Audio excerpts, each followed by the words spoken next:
राष्ट्रपति द्रौपदी मुर्मू ने अपने अभिभाषण में LAC से LOC, तीर्थ से तकनीक और धरती से आसमान तक लहराते फहराते विकास कार्यों का जिक्र किया। अभिभाषण के दौरान सिर्फ तालियां बजी, मेज थपथपाए गए, लेकिन कांग्रेस ये सब पसंद नहीं करती। अभिभाषण में कांग्रेस को कोई खोट नहीं मिला तो उसने पूरे अभिभाषण को चुनावी करार दे दिया। कांग्रेस के सांसद शशि थरूर ने कहा कि बीजेपी राष्ट्रपति के माध्यम से चुनावी फायदा लेने की कोशिश कर रही है।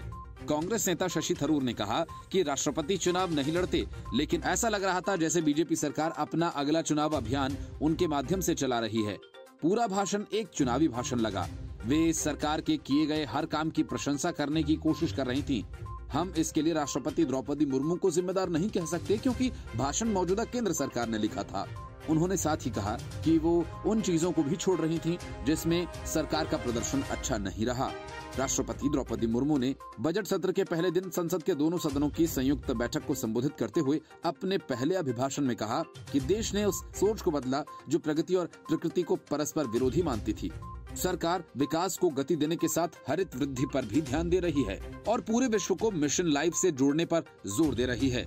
राष्ट्रपति द्रौपदी मुर्मू ने कहा कि सरकार देश के विकास के लिए जिस गति और पैमाने पर काम कर रही है वह अभूतपूर्व है।